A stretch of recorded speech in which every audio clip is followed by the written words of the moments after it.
манучер сафаров ҳимоятгари боистеъдоди дастаи мунтахаби тоҷикистон ҳам корномаи футболии худро дар персеполиси эрон ба анҷом расонида ба яке аз дастаҳои номдори ӯзбекистон локомотиви шаҳри тошканд ҳунарнамоиро идома медиҳад. манучер сафаров ки бо ҳангомаи зиёду сару садоҳо бо ваҳдат ҳанонов соли гузашта ба дастаи персеполиси эрон аз истиқлоли душанбе гузашт, баъди ширкаташ дар ду бозии лигаи бартари эрон, ду бозии ҷоми ҳазфӣ ва як бозии суперҷоми ин кишвар анҷом дода ҳоло ба локомотиви шаҳри тошканди ӯзбекистон гузашт ва гаронарзиштарин легионер дар ин даста ба ҳисоб меравад.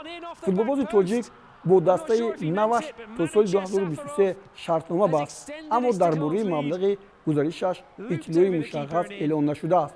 парвози манучер сафаров ба дастаҳои овозадору номӣ ин ширкаташ дар бозиҳои лиги чемпионҳои осиёи соли 2021 мебошад ки бо истиқлол ба марҳилаи 8-1 ниҳоӣ рохат гирифт ва аз ҷониби конфедератсияи футболи осиё ҳимоятгари беҳтарини канори рост дар лиги чемпионҳо эълон гардид.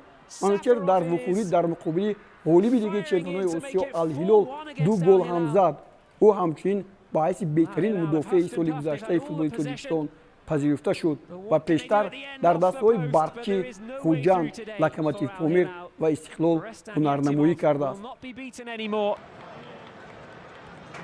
Big celebrations for Istiqlal. They go top after a historic win. 4-1 it's finished here.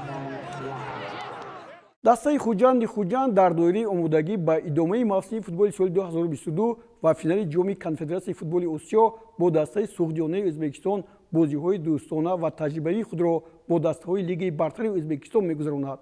дар варзишгоҳи 20-солагии Истиқлоли Тоҷикистон дар шаҳри Хуҷанд футболбозони соҳили Сир бозиро бо Металлурги Бекобод анҷом дода бо натиҷаи 5-1 мағлуб шуданд. дар ин вохӯрӣ Элчибек Рашидбеков бо пироҳани Хуҷанд ба майдон омад. Элчибек Рашидбеков аз дастаҳои ғайрикасбии Тоҷикистон ба дастаҳои касбӣ роҳи пайдо кардааст. ҳанӯз дастаи донишгоҳи славянии Тоҷикистону Русия аз маҳорати ин бозингар ифтихор мекард. сипас ба дастаи Душанбе гузашту дар ҳайати ин даста дурахшид ва дар 17 бозӣ ба дарвозаи ҳарифон 5 тӯб зад. сипас харидорон пайдо шуданду ба клуби марказии варзиши Артиш интиқол ёфт. онҷо 21 вохӯриаш дар сабаби дастовардҳояш сабт шудааст. як маротиба бозингари беҳтарин гардиду ба дарвозаи ҳарифон 3 гол зад. имсол дар ҳайати сарбозон дар ҷоми конфедератсияи футболи осиё 3 бозӣ гузаронида ва 1 гол низ ба самар расонид. Элчибек дар мавсими имсола дар 8 вохӯрии сарбозон ба майдон омад. ҳоло Хуҷанд эълон кардааст ки бо Элчибек шартномаи худро ба имзо расонид ва ҳамакнун ӯ шарафи ин дастаро ҳимоя хоҳад кард. дар бораи муддати шартнома чизе гуфта нашудааст.